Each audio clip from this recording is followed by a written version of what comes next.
సంబంధించి ఇట్లాంటిది ఒకటి పెట్టారు. ఆర్జీ ఆగద్దు అంటూ ఈనాడులో జనరల్ ఎడిషన్‌లో అవును. పెట్టారు. అవును. అదే తిరుపతి ఎడిషన్‌లో వచ్చిన వార్త చూడండి. అంటే అక్కడేమో కఠిన చర్యలు తీసేసుకున్నారు అని. ఓకే. ఇక్కడొచ్చేటప్పటికి పట్టాదారు పాస్ పుస్తకాలు ఎలాంటి తప్పులు లేకుండా జాగ్రత్తలు తీసుకోవాలని కూటమి ప్రభుత్వం ఆదేశించినా పలు చోట్ల పరిస్థితుల్లో మార్పు లేదు. తిరుపతి జిల్లాలో ఇది ఎక్కువగా కనిపించగా చిత్తూరు జిల్లాలో తప్పులు దొర్లిన వాటిని పక్కన పెట్టినట్టు తొలి రోజు శుక్రవారం జరిపిన పంపిణీని బట్టి తెలుస్తోంది.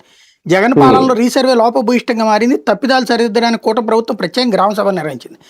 ప్రతి ఆర్జీ అంటే ఇక్కడ కూడా ఒక విషయం చెబుతానే ఉండాలి. ఇక్కడ అదంతా సరిదిద్దడానికే కదా వీళ్ళు వచ్చింది. ఇప్పుడు ప్రతి ఆర్జీ మీద అధ్యయనం చేసి రైతుల ఇక్కట్లు తొలగించాలని కలెక్టర్ రెవెన్యూ రీసర్వే యంత్రాంగానికి స్పష్టం చేశారు. క్షేత్రస్థాయిలో క్షుణ్ణంగా పరిశీలించకుండానే తూతూ మంత్రంగా ముగించేశారు. చిత్తూరు తిరుపతి జిల్లాలో 90% దరఖాస్తులు పరిష్కరించామని చేతులు దులుపుకున్నారు. పేర్లు ఆధార్ వంటి ప్రాథమిక వివరాలు మాత్రమే అప్పట్లో సరిచేశారు. కీలకమైన విస్తీర్ణం సంయుక్త ఎల్పిఎంల గురించి పట్టించుకోలేదు. దాంతో 1Bలోనూ అవే వివరాలు ఉన్నాయి. దీని ఆధారంగానే పాస్ పుస్తకాలు ముద్రించేశారు.